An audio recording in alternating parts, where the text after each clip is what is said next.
নমস্কার বন্ধুরা। আজ রাধারানী উপন্যাসের তৃতীয় পর্ব। প্রথম পর্বে আমরা দেখেছি রাধারানী মহেশের রথ দেখতে গিয়ে আলাপ হচ্ছে একজনের সঙ্গে, রুক্মিণী কুমার নামের।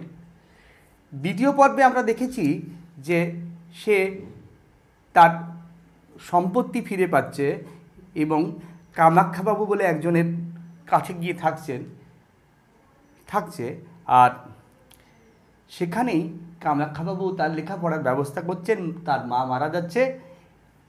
আমরা এবারে দেখব তৃতীয় পর্বে রাধারানীর কি হলো। 5 বৎসর গেল।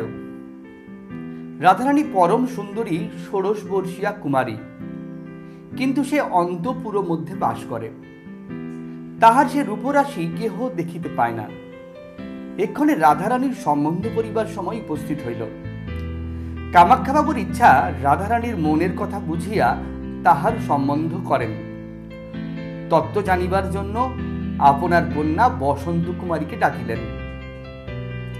বসন্তের সঙ্গে রাধারানীর সখিত্ব, উভয়ে সমবয়স্কা এবং উভয়ে অত্যন্ত প্রণয়।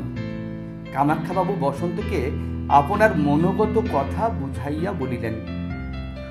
বসন্ত সলজ্জভাবে অথচ অল্প হাসিতে হাসিতে পিতাকে জিজ্ঞাসা করিল, রুক্মিণী কুমার রায় কেউ আছে? কামাখ্যাবাবু বিস্মিত হইয়া বলিলেন, না, তা তো জানি না। কেন? বসন্ত বলিল, রাধারানী রুক্মিণী কুমার ভিন্ন আর কাহাকেও বিবাহ করিবে না। কামাখ্যাবাবু বলিলেন, সে কি? রাধারানীর সঙ্গে অন্য ব্যক্তির পরিচয় কি প্রকারে হইল? বসন্ত অবনত মুখে অল্প হাসিল। সে রথের রাত্রির বিবরণ সবিস্তারে রাধারানীর কাছে শুনিয়াছিল। পিতার সাক্ষাতে সকল বিবৃত করিল। শুনিয়া কামাখ্যাবাবু রুক্মিণী কুমারের প্রশংসা করিয়া বলিলেন, রাধারানীকে বুঝাইয়া বলিও, রাধারানী একটি মতিভ্রমে পড়িয়াছে। বিবাহ কৃতজ্ঞতা অনুসারে কর্তব্য নয়। রুক্মিণী কুমারের নিকট রাধারানীর কৃতজ্ঞ হওয়া উচিত। যদি সময় ঘটে তবে অবশ্য প্রতি উপকার করিতে হইবে, কিন্তু বিবাহে রুক্মিণী কুমারের কোনো দাবি দাওয়া নাই। তাতে আবার সে কি জাতি, কত বয়স, তাহা কেউ জানে না। তাহার পরিবার সন্তানাদি থাকিবার সম্ভাবনা। রুক্মিণী কুমারের বিবাহ করিবার বা সম্ভাবনা কি? বসন্ত বলিল, সম্ভাবনা কিছুই নাই, তাহাও রাধারানী বিলক্ষণ বুঝিয়াছে। কিন্তু সেই রাত্রি অবধি রুক্মিণী কুমারের একটি মানসিক প্রতিমা গড়িয়া আপনার মনে তাহা স্থাপিত করিয়াছে। যেমন দেবতাকে লোকে পূজা করে, রাধারানী সেই প্রতিমা তেমনি করিয়া প্রত্যহ মনে মনে পূজা করে। এই 5 বৎসর রাধারানী আমাদিগের বাড়ি আসিয়াছে। এই 5 বৎসরে এমন দিন প্রায় যায় নাই যেদিন রাধারানী রুক্মিণী কুমারের কথা আমার সাক্ষাতে একবারও বলে নাই। আর কেউ রাধারানীকে বিবাহ করিলে তাহার স্বামী সুখী হইবে না। কামাখ্যাবাবু মনে মনে বলিলেন, বাতিক, ইহার একটু চিকিৎসা আবশ্যক। কিন্তু প্রথম চিকিৎসা বোধ হয় রুক্মিণী কুমারের সন্ধান করা। কামাখ্যাবাবু রুক্মিণী কুমারের সন্ধানে প্রবৃত্ত হইলেন। স্বয়ং কলিকাতায় তাহার অনুসন্ধান করিতে লাগিলেন। বন্ধুবর্গকেও সেই সন্ধানে নিযুক্ত করিলেন। দেশে দেশে আপনার মোয়াক্কেলগণকে পত্র লিখিলেন। প্রতি সংবাদপত্রে বিজ্ঞাপন দিলেন। সে বিজ্ঞাপন এইরূপ: বাবু রুক্মিণী কুমার রায় নিম্নে স্বাক্ষরকারী ব্যক্তির সঙ্গে সাক্ষাৎ করিবেন, বিশেষ প্রয়োজন আছে। ইহাতে রুক্মিণীবাবুর সন্তোষের ব্যতীত অসন্তোষের কারণ উপস্থিত হইবে না, শ্রী ইত্যাদি।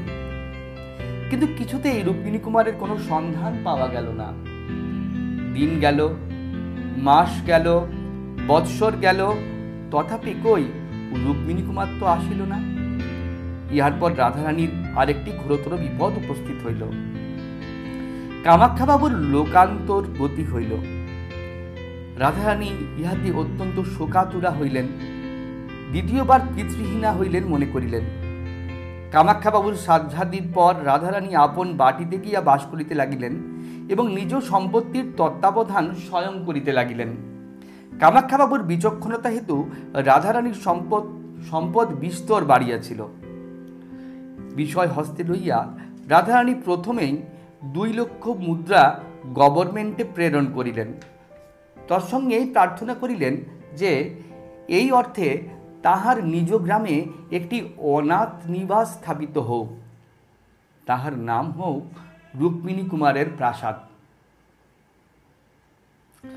গভর্নমেন্টের কর্মচারীগণ প্রস্তাবিত নাম শুনিয়া কিছু বিস্মিত হইলেন, কিন্তু তাহাতে কে কথা কহিবে। অনাথ নিবাস সংস্থাপিত হইল। রাধারানীর মাতা দরিদ্রাবস্থায় নিজ গ্রাম ত্যাগ করিয়া শ্রীরামপুরে কুঠির নির্মাণ করিয়াছিলেন, কেননা যে গ্রামে যে ধনী ছিল সে সহসা দরিদ্র হইলে সে গ্রামে তাহার বাস করা কষ্টকর হয়। তাহাদিকের নিজ গ্রাম শ্রীরামপুর হইতে কিঞ্চিত দূর, আমরা সেই গ্রামকে রাজপুর বলিব। এক্ষণে রাধারানী রাজপুরেই বাস করিতেন। অনাথ নিবাসও রাধারানীর বাড়ির সম্মুখে রাজপুরেও সংস্থাপিত হইল। নানা দেশ হইতে দীন দুঃখী অনাথ আসিয়া তথায় বাস করিতে লাগিল। চতুর্থ পরিচ্ছেদ। 2-1 বৎসর পরে একজন ভদ্রলোক সেই অনাথ নিবাসে আসিয়া উপস্থিত হইলেন। তাহার বয়স 35-36 বৎসর। অবস্থা দেখিয়া অতি ধীর গম্ভীর এবং অর্থশালী লোক বোধ হয়। তিনি সেই রুক্মিণী কুমারের প্রাসাদের দ্বারে আসিয়া দাঁড়াইলেন। রক্ষকগণকে জিজ্ঞাসা করিলেন, এ কার বাড়ি? তাহারা বলিল, এ কাহারও বাড়ি নহে, এখানে দুঃখী অনাথ লোক থাকে, ইহাকে রুক্মিণী কুমারের প্রাসাদ বলে। আগন্তুক বলিলেন, আমি ইহার ভিতরে গিয়ে দেখিতে পারি? রক্ষকগণ বলিল, দিন দুঃখী লোকেও ইহার ভিতর অনায়াসে যাইতেছে, আপনার নিষেধ কি? দর্শক ভিতরে গিয়া সব দেখিয়া প্রত্যাবর্তন করিলেন। বলিলেন, বন্দোবস্ত দেখিয়া আমার বড় আহ্লাদ হইয়াছে। কে এই অন্নশস্ত্র দিয়াছে? রুক্মিণী কুমার কি তাহার নাম? রক্ষকরা বলিল, একজন স্ত্রীলোক এই অন্নশস্ত্র দিয়াছেন। দর্শক জিজ্ঞাসা করিলেন, তবে ইহাকে রুক্মিণী কুমারের প্রাসাদ বলে কেন? রক্ষকরা বলিল, তাহা আমরা কেহ জানি না। রুক্মিণী কুমার কার নাম? কাহারও নয়। যিনি অন্নশস্ত্র দিয়াছেন তাহার নিবাস কোথায়? রক্ষকরা সম্মুখে একটি বৃহৎ অট্টালিকা দেখাইয়া দিল। আগন্তুক জিজ্ঞাসা করিতে লাগিল, তোমরা যাহার বাড়ি দেখাইয়া দিলে তিনি পুরুষ মানুষের সাক্ষাতে বাহির হইয়া থাকেন? রাগ করিও না, এখন অনেক বড় মানুষের মেয়ে মেমলোকের মতো বাহির হইয়া থাকে, সেই জন্যই জিজ্ঞাসা করিতেছি। রক্ষকরা উত্তর করিল, ইনি সেরূপ চরিত্রের নন, পুরুষের সমক্ষে বাহির হন না। প্রশ্নকর্তা ধীরে ধীরে রাধারানীর অট্টালিকার অভিমুখে গিয়া তন্মধ্যে প্রবেশ করিলেন।